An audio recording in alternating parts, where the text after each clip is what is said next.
শিক্ষার্থীবৃন্দ, শুভেচ্ছা গ্রহণ করো।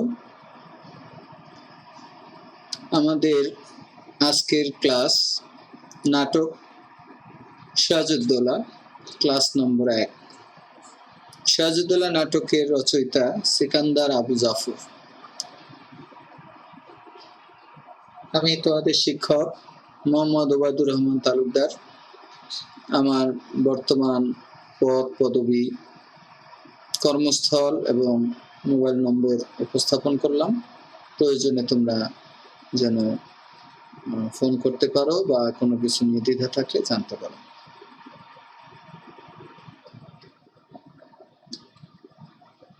নবাব সিরাজউদ্দৌলার একটি ছবি আমরা এখানে উপস্থাপন করলাম। তিনি খুব অল্প বয়সী নবাব ছিলেন এবং নানা আলীবর্দী খানের মৃত্যুর পরে তাকে এই গুরু দায়িত্ব গ্রহণ করতে হয়। তিনি বাংলার শেষ স্বাধীন নবাব। আমরা নাট্যকার সম্পর্কে একটু জানবো। নাট্যকার সিকান্দার আবু জাফর, তার জন্ম 1918 খ্রিস্টাব্দে সাতক্ষীরা উপজেলার তেঁতুলিয়া গ্রামে। মূলত একজন কবি। তিনি অনেক কবিতা লিখেছেন এবং সাহিত্যের বিভিন্ন ক্ষেত্রে তার স্বচ্ছন্দ পদচারণা ছিল। প্রগতিশীল সাংস্কৃতিক আন্দোলনে তিনি ছিলেন অগ্রবর্তী। তার সম্পাদনায় দীর্ঘকাল ধরে প্রকাশিত মাসিক সাহিত্য পত্রিকা সমকাল হয়ে উঠেছিল তরুণ সাহিত্যিকদের মিলন ক্ষেত্র। পাকিস্তানি অপশাসনের বিরুদ্ধে বুদ্ধিভিত্তিক প্রতিবাদ ও প্রতিরোধের এক বলিষ্ঠ প্ল্যাটফর্ম। এটা ছিল সমকাল পত্রিকা। পাকিস্তানি সামরিক শাসনের বিরুদ্ধে সোচ্চার কণ্ঠে প্রতিবাদ করায় এই পত্রিকাটি একাধিকবার নিষিদ্ধ ও এর প্রকাশিত সংখ্যা বাজেয়াপ্ত হয়েছিল। কাজী নজরুল ইসলামের নবযুগ পত্রিকায় কাজ করার অভিজ্ঞতা তার ছিল। মুক্তিযুদ্ধের সময় কলকাতা থেকে সাপ্তাহিক নবযুগ পত্রিকা সম্পাদনা ও প্রকাশের গুরু দায়িত্ব পালন করেন। আমাদের সংগ্রাম চলবেই, বাংলা ছাড়ো প্রভৃতি বিখ্যাত রচনার স্রষ্টা। নাটক সিরাজউদ্দৌলা, মাকড়সা, শকুন্তপাখ্যান, মহাকবি আলাউল, এগুলো তিনি রচনা করেছেন। তার মৃত্যু 1975 খ্রিস্টাব্দের 5ই আগস্ট ঢাকায়। আমরা নাটক করতে গেলে নাটক কি সেটা অবশ্যই আগে জানবো। সাহিত্য রচনার একটি বিশেষ শ্রেণী বা জেনার হলো নাটক। সাহিত্যের অনেকগুলো রূপ আছে, যেমন কবিতা, গল্প, উপন্যাস, নাটক, এরকম। এই নাটক হলো একটা বিশেষ জেনার বা বিশেষ ধরন, বিশেষ রূপশ্রেণী। প্রাচ্য নাট্যশাস্ত্রে একে দৃশ্যকাব্য বলে অভিহিত করা হয়েছে। এটা মূলত অভিনয়। এটা পড়ে বোঝার ভালো লাগার চাইতে এটা অভিনয় দেখলে আমাদের কাছে ভালো লাগবে বেশি। গ্রিক ভাষা থেকে আগত ড্রামা শব্দটির অর্থ হলো অ্যাকশন তথা কিছু করে দেখানো। ড্রামা, টু ডু, ট্রেন, এর অর্থ হচ্ছে অ্যাকশন, কিছু করে দেখানো। বাংলা নাটক, নাট্য, নট, নটি প্রভৃতি শব্দ উদ্ভূত হয়েছে নট ধাতু থেকে, যার অর্থ নড়াচড়া করা। অর্থাৎ নাটকের মধ্যে এক ধরনের গতিশীলতা রয়েছে যা একটি ত্রিমাত্রিক শিল্প কাঠামো গড়ে তোলে। মঞ্চই নাটকের প্রকৃত ও যথার্থ পরিবেশনা স্থল। মঞ্চেই আসলে নাটক অভিনীত হবে। নাটকের মধ্যে একটি সামষ্টিক শিল্প প্রয়াস সম্পৃক্ত থাকে। আসলে একজন নাট্যকার নাটক লিখবেন, অভিনেতারা অভিনয় করবেন, প্রযোজক বা নির্দেশক প্রযোজনা করবেন, নির্দেশনা দেবেন, এবং এখানে নাটকের দর্শকও নাটকের একটা অংশ। এমনকি যারা নৃত্য, গীত, বাদ্যযন্ত্রের সাথে যুক্ত, আলোক সম্পদের সাথে যুক্ত, শব্দ গ্রহণের সাথে যারা যুক্ত, তারাও কিন্তু নাটকের অপরিহার্য অংশ। এতে কুশীলবগণ দর্শকদের উপস্থিতিতে মঞ্চে উপনীত হয়ে মানব জীবনের কোনো এক বা একাধিক বিশেষ ঘটনার প্রতিচ্ছবি অভিনয়ের মাধ্যমে উপস্থাপন করেন। তাহলে কুশীলব মানে অভিনেতা অভিনেত্রীরা দর্শকদের উপস্থিতিতে মঞ্চে উপনীত হয়ে মানব জীবনের কোনো এক বা একাধিক বিশেষ ঘটনার প্রতিচ্ছবি অভিনয়ের মাধ্যমে, বিশেষ ঘটনা, মানব জীবনের ঘটনা। নাটকের 4টি বিষয়কে বিবেচনায় নেওয়া হয়: কাহিনী বা প্লট, চরিত্র, সংলাপ ও পরিপ্রেক্ষিত। কাহিনী থাকতে হবে, নাটকের পরিভাষায় প্লট বলে। চরিত্র থাকতে হবে, চরিত্র মানে অনেকগুলো চরিত্র দিয়ে একটা নাটক রচিত হয়। সংলাপ থাকতে হবে, সংলাপহীন নাটক হয় না। পরিপ্রেক্ষিত, কোন ঘটনার প্রেক্ষিতে রচিত সেটা থাকতে হবে। 2000-এর বেশি বয়সে এই শিল্প মাধ্যমে নানা ধরনের পরিবর্তন ঘটেছে। নাটক পুরানো শিল্প মাধ্যম, 2000 বছরেরও বেশি এর ইতিহাস, কিন্তু এক সময় নাটকের যে বৈশিষ্ট্য বা যে বিষয়গুলো ছিল এখন সেখান থেকে কিছু পরিবর্তন আছে। অ্যারিস্টটল বা শেক্সপিয়রের সময় সময়ের ঐক্য, স্থানের ঐক্য ও ঘটনার ঐক্য নিশ্চিত করা হতো। একটা নির্দিষ্ট সময়ের মধ্যে কাহিনীটা থাকতে হবে, যতটুকু একজন দর্শক খালি চোখে দেখতে পান ততটুকু জায়গা জুড়ে কাহিনীটা ব্যক্ত হতে হবে। আর ঘটনার ঐক্য, ঘটনার ধারাবাহিকতা এবং এখানে যে শুরু থেকে শেষ পর্যন্ত যে সিকোয়েন্স সেটা বজায় রাখতে হবে। এই যে প্রারম্ভ, প্রবাহ, উৎকর্ষ, গ্রন্থিমোচন, উপসংহার ছিল বিশেষ কাঠামোগত। একটা সূচনা থাকবে, শুরু, প্রারম্ভ, প্রবাহ, কাহিনীটা এগিয়ে যাবে, উৎকর্ষ, কাহিনীর একটা চরম উত্তেজনাকর মুহূর্ত, গ্রন্থিমোচন, যে সমস্যাটা তৈরি হবে ক্লাইম্যাক্স বা উৎকর্ষে সেটার সমাধান হবে এবং শেষে একটা সিদ্ধান্ত নিয়ে দর্শক ফিরে যাবে, উপসংহার। এটা ছিল। কিন্তু আধুনিক নাটক অনেক রূপ পরিবর্তন করেছে।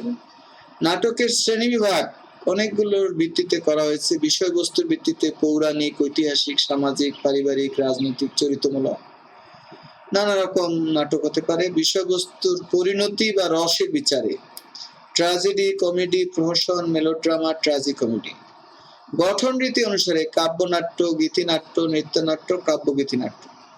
ভাব প্রাধান্যের দিক থেকে ক্লাসিক্যাল, রোমান্টিক ও বাস্তব। উদ্দেশ্য প্রধান নাটক, সমস্যামূলক, রূপক, সাংকেতিক ও চরিত্র নাটক। আয়তনের দিক থেকে পঞ্চাঙ্গ বা পূর্ণাঙ্গ, একাঙ্কিকা বা একাঙ্ক, আর নাটিকা। এগুলো নিয়ে যদি বিশদ আলোচনা করতে হয় এই স্লাইডটার উপরেই একটা ক্লাস নেওয়া যেতে পারে, কিন্তু আমাদের শিক্ষার্থীদের ধারণা থাকতে হবে বা এগুলো যে আছে ইঙ্গিতটা দেওয়া হবে। ট্র্যাজেডি নাটক সম্পর্কে জানতে হবে, কারণ সিরাজউদ্দৌলা একটা ট্র্যাজেডি। দেবদেবীর উদ্দেশ্যে ছাগল, ভেড়া প্রভৃতি বলি দেওয়া উপলক্ষে অনুষ্ঠিত অভিনয় থেকে ট্র্যাজেডির জন্ম হয়েছে বলে মনে করা হয়। তবে এই নাটকের মূলে রয়েছে ব্যক্তি আত্মার দ্বন্দ্ব, বিক্ষুব্ধ তীব্র যন্ত্রণা আর হাহাকার। আসলে বলা হয় যে গ্রিক শস্য সুরার দেবতা দিওনুসাসের মন্দিরে ছাগ বলিদানের অনুষ্ঠানকে কেন্দ্র করেই এই বেদনার নাটক হতো। প্রথমে বেদনার সঙ্গীত ছিল, সেই বেদনার সঙ্গীতের সাথে ট্রাগস, সেই তার সাথে কাহিনী যোগ করে হয়েছে ট্র্যাজেডি নাটক। কিন্তু আধুনিক এই নাটকের মূলে রয়েছে ব্যক্তি আত্মার দ্বন্দ্ব, বিক্ষুব্ধ তীব্র যন্ত্রণা আর হাহাকার। এস.এইচ. বুচার অনুদিত অ্যারিস্টটল তার পোয়েটিক্স 350 খ্রিস্টপূর্বাব্দে রচিত গ্রন্থে বলেছেন, tragedy then is an imitation of an action that is serious, complete and of a certain magnitude. In language embellished with this kind of artistic ornament, the several kinds being found in separate parts of the play, in the form of action, not of narrative, through pity and fear, effecting the purgation of these emotions. তো এই যে tragedy then is an imitation of an action, tragedy তাহলে কি? একটা ঘটনার অনুকরণ, that is serious, complete and of a certain magnitude. Magnitude দুটোই শুদ্ধ উচ্চারণ, অর্থাৎ কাহিনীটা হবে গুরুতর, কমপ্লিট সমগ্র, এবং and of a certain magnitude একটা বিশেষ আয়তন সম্পন্ন। In language embellished with this kind of artistic ornament, ভাষাগত দিক থেকে এটা হবে অলংকার সমৃদ্ধ, আলংকারিক ভাষা হবে। The several kinds being found in separate parts of the play, নাটকের এক এক অংশে, মানে সর্বত্র বেদনা থাকবে না, কখনো বেদনা, কখনো হাস্যরস, কখনো চরম উত্তেজনাকর মুহূর্ত, এরকম বিভিন্ন কিছু থাকবে। In the form of action, not of narrative, বর্ণনা করে ট্র্যাজেডি হবে না, অভিনয় করে, অভিনয়ের মাধ্যমে ফুটে তুলতে হবে। Through pity and fear, effecting the purgation of this emotions, এই করুণা এবং ভয়ের মধ্য দিয়ে দর্শক চিত্তে আবেগের রেচন হয়। অর্থাৎ দর্শকদের যে বেদনা থাকে মনে, নানা রকম দুঃখ কষ্ট, সেটা দূর হয়ে যাবে ট্র্যাজেডি নাটক দেখার মধ্য দিয়ে। সে ভাববে যে আমি অন্ততপক্ষে ওই জাতীয় যন্ত্রণার শিকার হইনি। নায়ক কিংবা নায়িকা মুখ্য করুণ রস পরিবেশনই ট্র্যাজেডির ধর্ম। এখানে রসই প্রধান, অর্থাৎ করুণ রসটাই ট্র্যাজেডি নাটকের মূল কথা। প্রাচীন গ্রিক নাটকে নিয়তির বিশেষ ভূমিকা বিদ্যমান। ট্র্যাজেডি গ্রিক নাটকে নেমেসিস, ভাগ্য দেবতার কথা বলা হতো। মানুষ কোনোভাবেই নেমেসিসকে এড়াতে পারে না, এই বিশ্বাস ছিল এর মর্মবাণী। হত্যা, মৃত্যু, ভাগ্য বিপর্যয়, ভ্রান্তি, এসব উপাদানে প্রাচীন ট্র্যাজেডি সার্থকতা লাভ করেছে। তবে এতে মানুষের সত্তার স্বাতন্ত্র্য ও স্বাধীনতা অস্বীকৃত। স্বাতন্ত্র্যতে একটা জফলা হবে, একটা ভুল আছে, স্বাতন্ত্র জফলা। ইংরেজ নাট্যকার শেক্সপিয়ারের নায়ক নায়িকা প্রায়শই নিজেদের কৃতকর্মে বিবেচনাগত ভুল বা এর জন্ম দেয়, এরর অফ জাজমেন্টের জন্ম দেয়। এখানে ইংরেজিটা লেখা হয় নাই, বিবেচনাগত ভুল, এরর অফ জাজমেন্ট। আর পরিণতিতে তাই তাদেরকে চরম মৃত্যু যন্ত্রণায় নিপতিত করে। অর্থাৎ দৈব নয়, মানুষের দুর্ভাগ্যময় পরিণতির কারণ মানুষ নিজেই। এই চিরায়ত সত্য দর্শক শেক্সপিয়রীয় ট্র্যাজেডির মাধ্যমে উপলব্ধি করে। উইলিয়াম শেক্সপিয়ারের যে ট্র্যাজেডি, সেখানে আসলে কৃতকর্মের ভুল আর এরর অফ জাজমেন্ট। আর গ্রিক নাটকে ছিল নেমেসিস, সেখানে মৃত্যু ছিল না, তবে মানে ভাগ্য বিপর্যয়, ভ্রান্তি, এগুলো বিশেষভাবে ছিলই। কিন্তু শেক্সপিয়ারের নাটকে বিবেচনাগত ভুল বা নায়ক নায়িকার ভুলের কারণে চরম মৃত্যু এখানে অবধারিত। হ্যাঁ, মানুষের দুর্ভাগ্যের কারণ মানুষ নিজেই, এটা এই ট্র্যাজেডিতে উপলব্ধি করা যায় করে দর্শক। সিরাজউদ্দৌলা নাটক একটা ঐতিহাসিক নাটক, কারণ ঐতিহাসিক ঘটনা নিয়ে এটা রচিত হয়েছে। সুতরাং এটা যে ঐতিহাসিক নাটক সে সম্পর্কে আমাদেরকে জানতে হবে। ঐতিহাসিক নাটকের বড় সত্য হচ্ছে ইতিহাসের সত্য এবং সাহিত্যের সত্য সবসময় অভিন্ন পথে নাও চলতে পারে। তা সত্ত্বেও ইতিহাসকে অবলম্বন করে সাহিত্য সৃষ্টির রীতি সুপ্রাচীন। ইতিহাসকে হুবহু অনুসরণ করা ঐতিহাসিকের কাজ, কিন্তু সাহিত্যিক তিনি কিন্তু ইতিহাসকে হুবহু অনুসরণ করবেন না, নিজের মানে উদ্দেশ্য অনুযায়ী সাহিত্যটা মানে নাটক বা যে কাহিনীটা ব্যাখ্যা করবেন সেটা বর্ণনা করবেন। ইতিহাসের মূল সত্যের প্রতি আস্থা রেখেই সাহিত্যিক ইতিহাস অবলম্বী সাহিত্য রচনা করবেন, তবে ইতিহাসকে যান্ত্রিকভাবে অনুসরণের কোনো দায় তার থাকবে না। ঐতিহাসিক চরিত্র সিরাজউদ্দৌলাকে নিয়ে বাংলা ভাষায় বেশ কয়েকজন নাট্যকার নাটক লিখেছেন। তাদের মধ্যে উল্লেখযোগ্য হলেন গিরিশচন্দ্র ঘোষ, শচীন সেনগুপ্ত এবং সিকান্দার আবু জাফর। বাংলার শেষ স্বাধীন নবাব যতই সামন্ত শ্রেণীর প্রতিনিধি হন না কেন, বাংলার নাট্যকারদের সৃষ্টিশীল প্রজ্ঞায় তিনি হয়ে উঠেছেন স্বাধীনতাকামী মানুষের চিরায়ত আইকন। এই যে একজন হিরোইক ব্যাপার সিরাজউদ্দৌলার মধ্যে দেওয়া হয়েছে, এটা আসলে স্বাধীনতাকামী মানুষের জন্য একটা আদর্শ হিসেবে তৈরি করা হয়েছে। নাট্যকার শেখ সিকান্দার আবু জাফর ইতিহাসের নির্দেশনা মেনে নিয়ে সিরাজউদ্দৌলাকে দৃঢ় চরিত্রের অধিকারী বাঙালি জাতীয় বীর হিসেবে প্রতিষ্ঠা করতে চেয়েছে। সিকান্দার আবু জাফরও ইতিহাসকে মেনেছেন ঠিকই, কিন্তু দৃঢ় চরিত্রের অধিকারী বাঙালি জাতীয় বীর করেছেন। নাটকের ইতিকথা, আমরা যদি নাটক সম্পর্কে না জানি তাহলে আবার চলবে না, এই জন্য নাটকের ইতিকথাটাও আমরা যুক্ত করে দিলাম। প্রায় 2500 বছর আগে রচিত হয়েছে গ্রিক নাটক। সে সময় মঞ্চের 3 দিকে পাহাড়ের কোলে বসে হাজার হাজার দর্শক মুগ্ধ হয়ে প্রমিথিউস বা রাজা ইথিপাস নাটক দেখতেন। ভারত উপমহাদেশেও প্রায় 2000 বছর আগে নাট্যমঞ্চ ছিল। এই মঞ্চে অভিনীত হয়েছে সংস্কৃত নাটক। শকুন্তলা, স্বপ্ন, বাসব দত্তা নাটকের অভিনয় দেখে মুগ্ধ হয়েছেন এদেশের দর্শক। বাংলাদেশেও গ্রাম্য যাত্রা প্রচলিত ছিল, তবে যাত্রাপালা থেকে বাংলা নাটক আসেনি, এসেছে পাশ্চাত্য নাটকের প্রত্যক্ষ সাক্ষাতে।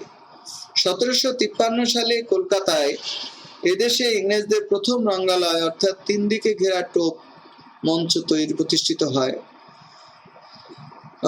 1795 সালে রুশ পরিব্রাজক হেরাসিম লেবেডেভ বলা হয় কলকাতার বেলগাছিয়া রঙ্গমঞ্চে love is the best doctor ও ডিসগাইজ এর বাংলা অনুবাদ অভিনয় করিয়ে বাংলা নাটকের চর্চা শুরু করেন। বাংলা রঙ্গমঞ্চ ও বাংলা সাহিত্যের ইতিহাস ও সম্পদ সামান্য নয়। বিশ্ব নাট্যকর্ম বিশ্ব নাট্য সাহিত্যের প্রতিনিয়ত উদ্ভাবন ও পরিচর্যার সাথে যুক্ত হয়ে বাঙালির নাট্যচর্চা এগিয়ে চলেছে। বাংলা নাটকের প্রথম ভাগে আমরা পাই যে বেশ কিছু সংস্কৃত ও ইংরেজি নাটক ও প্রহসনের অনুবাদ।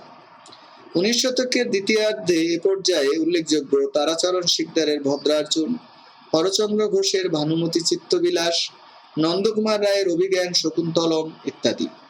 এ সময় পাই রামনারায়ণ তর্করত্নকে, যিনি প্রথম বাংলা মৌলিক নাটক কুলিনকুল সর্বস্ব এর রচয়িতা।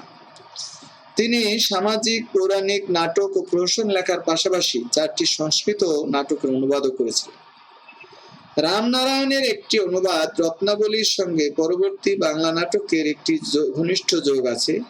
এই রত্নাবলী ইংরেজি রূপান্তর করতে গিয়ে মধুসূদনের বাংলা নাটকের নতুন ধারা প্রবর্তনের ইচ্ছে জেগেছিল এবং সেই নতুন ধারার নাটক শর্মিষ্ঠা। এটি বাংলা ভাষার প্রথম সার্থক নাটক বলা হয়। পাশ্চাত্য নাট্যরীতির কুশলতায় মধুসূদন বাংলা নাটককে আধুনিকতা দান করেন। এই কথা কয়টা আমাদের জানা থাকা দরকার, কারণ নাটক আমাদের বাংলা সাহিত্যে যাত্রাপালা থেকে আসেনি, এটা ইউরোপীয় নাটকেরই অনুকরণ, এটা আমাদের মাথায় রাখতে হবে। এবং এই তথ্যগুলো আমাদের বিভিন্ন ভর্তি পরীক্ষা, বিভিন্ন প্রতিযোগিতামূলক পরীক্ষায় কাজে লাগতে পারে। আমাদের সিকান্দার আবু জাফরের সিরাজউদ্দৌলা নাটক একটা আধুনিক নাটক, সুতরাং আমরা এই নাটক সম্পর্কে একটু জেনে নিলাম। সিরাজউদ্দৌলা নাটক পাঠ শুরু করার পূর্বে বিশেষভাবে আমাদের মনে রাখতে হবে পলাশীর যুদ্ধ। আমরা জানি ভাস্কো দা গামার ভারতবর্ষের জলপথ আবিষ্কারের মধ্য দিয়ে ইউরোপীয়রা যে আসতে থাকে ভারতবর্ষে, এবং পর্তুগিজ, ওলন্দাজ, ফরাসি এবং শেষে আমাদের এই ইংরেজদের আগমন ঘটে। ইংরেজরা খুব ধুরন্ধর ছিল, তারা ব্যবসা বাণিজ্য করত এবং তারা দেখা গেছে অনেক সময় শেষ দিকের যে মুঘল সম্রাট তারা অনেকটা ভোগ বিলাসী ছিলেন। বিশেষত মুঘল সম্রাট ফরুক শিয়র যখন অসুস্থ, তখন ইংরেজ ডাক্তার হ্যামিল্টন তিনি চিকিৎসা করে তাকে সুস্থ করে তোলেন এবং তখন এই যে ভারতবর্ষে অবাধ বাণিজ্য মানে বিনা শুল্কে বাণিজ্য করার ফরমান তারা আদায় করে নেয় এবং সেই সূত্র ধরে প্রায়শই যুদ্ধ হতো। আলিবর্দী খাঁ বা এদের মতন যারা নবাব ছিলেন তারা মাঝে মধ্যে যুদ্ধ বিগ্রহে লিপ্ত হতে হয়েছে ইংরেজদের, ফরাসিদেরকে প্রতিহত করতে গিয়ে, এবং শেষ পর্যন্ত ইংরেজরাই টিকে যায়। কিন্তু চক্রান্তের মধ্য দিয়ে 1757 খ্রিস্টাব্দের 23শে জুন পলাশীর প্রান্তরে ইংরেজদের বিরুদ্ধে নবাব সিরাজউদ্দৌলা যুদ্ধে অবতীর্ণ হন। ইংরেজদের তুলনায় নবাবের অস্ত্র, গোলাবারুদ, সৈন্য সবই বেশি ছিল, তবু নবাবের পরাজয় হলো, কেননা তার অধিকাংশ সেনাপতি যুদ্ধে অংশগ্রহণ না করে নিষ্ক্রিয় হয়ে রইল। এভাবে এক অন্যায় যুদ্ধে বাংলা ইংরেজদের অধীন হলো। পলাশীর যুদ্ধে জয়লাভের সূত্রে ইংরেজরা দিল্লির সম্রাট ফরুক শিয়র প্রদত্ত ফরমান প্রতিষ্ঠায় সক্ষম হলো। একটু আগে যে ফরুক শিয়রের ফরমানের কথা বলেছি সেটা, তাইলে এ প্রসঙ্গে ভারতবর্ষে ইউরোপীয়দের আগমন সম্পর্কে আলোচনা তোমরা পড়ে নিতে পারো। প্লট কাঠামো, নাটকটা 4 অঙ্কে 12টা দৃশ্যে রচিত, এর মধ্যে 8টা দৃশ্যে স্বয়ং সিরাজ উপস্থিত, তাহলে সিরাজউদ্দৌলা চরিত্রের নামেই এর নামকরণ হওয়া স্বাভাবিক। আলোচ্য নাটকে প্রায় 40টি চরিত্রের সমাবেশ ঘটেছে, কিন্তু সিরাজ ব্যতীত অন্য কোনো চরিত্রই নাট্যিক গুণ নিয়ে বিকশিত হয়নি। এই চরিত্রগুলোর প্রতিটি একমাত্রিক, নিকটজনদের পরিত্যাগ করতে না পারা কিংবা কঠোর শাস্তি প্রদান করতে ব্যর্থ হওয়ার এরর অফ জাজমেন্ট যদি তার চরিত্রে উন্নীত না হতো, তবে পুরো নাটকটি ব্যাপকভাবে ক্ষতিগ্রস্ত হওয়ার আশঙ্কা দেখা দিত। করুণ রসাত্মক পরিণতি সঞ্চারের মধ্য দিয়ে বিশাল জনমানুষের মধ্যে লড়াকু মনোভাবকে জাগিয়ে তোলাই চরিত্রটির সার্থকতা। তাহলে এই নাটকের চরিত্র সৃষ্টি একমুখী হয়েছে, এমনকি সিরাজ চরিত্রটাও একমুখী, কিন্তু এই নাটকটা শেষ পর্যন্ত সিরাজ চরিত্রটা উতরে গেছে এরর অফ জাজমেন্ট, এবং এই যে বিশাল জনমানুষের মধ্যে যে লড়াকু মনোভাব জাগিয়ে তুলতে পেরেছেন এই দিক দিয়ে। গঠন কৌশল, যথোপযোগী সংলাপ ব্যবহার এই নাটকের গঠন কৌশলের একটা গুরুত্বপূর্ণ দিক। এছাড়াও প্রয়োজন অনুসারে অলংকার ব্যবহার এবং দৃঢ় ও সাবলীল ভাষায় নাট্যিক বক্তব্য তুলে ধরার ক্ষেত্রে সিকান্দার আবু জাফর বিশেষভাবে দক্ষতার পরিচয় দিয়েছে। তাহলে গঠন কৌশলের দিক থেকে এটা কিন্তু ভালো নাটক, এবং এখানে নাট্যিক বক্তব্য ভাষাটা অনেক প্রাঞ্জল, দৃঢ় সাবলীল ভাষায় লেখা হয়েছে।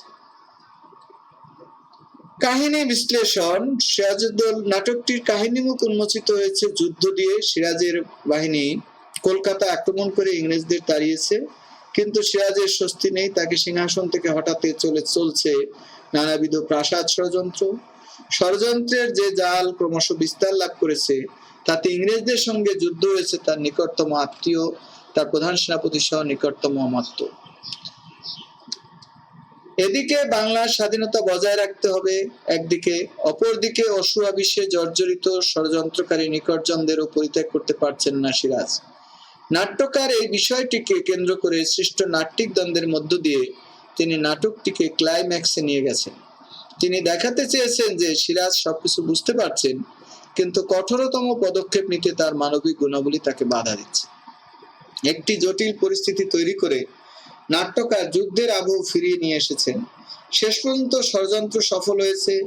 সিরাজের আস্থাভাজন সামরিক কর্মকর্তারা একের পর এক মৃত্যুবরণ করেছেন। সিরাজকেও শেষ পর্যন্ত যুদ্ধক্ষেত্র ত্যাগ করতে হয়েছে।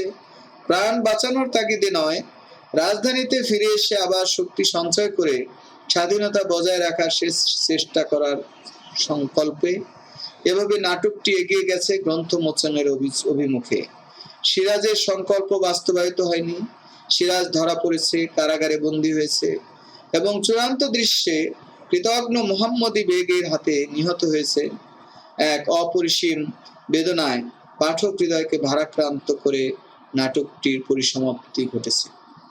তাহলে এই যে আমরা নাটকটা সম্পর্কে আলোচনা করলাম, নাটকটা পাঠ করার আগে কাহিনীটা আমরা পুরোপুরি উল্লেখ করলাম, যাতে আমাদের নাটকটা পড়তে সহজ হয়। আমাদের আসলে এক ক্লাসে অনেক বেশি সময় ধৈর্য ধরা খুব কঠিন। আমরা এ কারণে নাটকটা সম্পর্কে স্বাভাবিক আলোচনা করে আমরা আজকের ক্লাসটা শেষ করলাম।